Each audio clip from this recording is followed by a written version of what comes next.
நம்ம வெளில போகும்போது நமக்கு ஆதார் கார்டு வந்து தேவைப்படும் பட்சத்துல நம்ம எடுத்துட்டு போகாத பட்சத்துல நம்மளோட மொபைல் மூலியமாவே நம்மளோட ஆதார் நம்பரை கொடுத்து நம்ம ஈஸியா டவுன்லோட் பண்ணி எடுத்துக்க முடியும். அதுக்கு நம்ம ஆதார் கார்டோட லிங்க் பண்ணிருக்க மொபைல் நம்பர் மட்டும் நம்ம கிட்ட கையில இருந்தா போதும். நம்மளோட மொபைல் மூலியமாவே நம்ம ஈஸியா டவுன்லோட் பண்ணி எடுத்துக்கலாம்.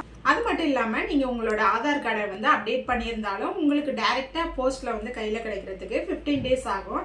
நீங்க வந்து உங்களோட மொபைல் மூலியமாவே 1 weekல வந்து டவுன்லோட் பண்ணி எடுத்துக்கலாம். அதுக்கு முதல்ல நீங்க உங்களோட கூகுள் குரோம்ல மை ஆதார் UIDAI.government.in அப்படிங்கறத டைப் பண்ணா ஃபர்ஸ்ட் ஆப்ஷனை கிளிக் பண்ணோனுமே இந்த மாதிரி பேஜ் ஓப்பன் ஆகும். அதுல கீழே ஸ்க்ரோல் பண்ணிக்கிட்டே போனோம்னா செகண்ட் ஆப்ஷனான டவுன்லோட் ஆதார் அப்படின்னு இருக்கும். அதுல நீங்க ஆதார் நம்பரும் கொடுக்கலாம், என்ரோல்மெண்ட் ஐடி நம்பரும் கொடுக்கலாம். கொடுத்துட்டு கேப்சா கொடுத்தோனுமே நம்மளோட ரிஜிஸ்டர் மொபைல் நம்பருக்கு வந்து OTP சென்ட் ஆகும். இப்போ OTP என்டர் பண்ணிட்டு வெரிஃபை அண்ட் டவுன்லோட் அப்படிங்கிற ஆப்ஷனை கிளிக் பண்ணணும். ப்ராசஸ் கம்ப்ளீட் ஆனோடனே ஆதார் மொபைல்ல டவுன்லோட் ஆயிடும். PDF உள்ள ஆதாரை ஓபன் பண்றதுக்கு நேம்ல உள்ள ஃபர்ஸ்ட் 4 லெட்டர் கேப்ஸ்லயும் டேட் ஆஃப் பர்த்தையும் கொடுத்தோம்னா ஓபன் ஆயிடும்.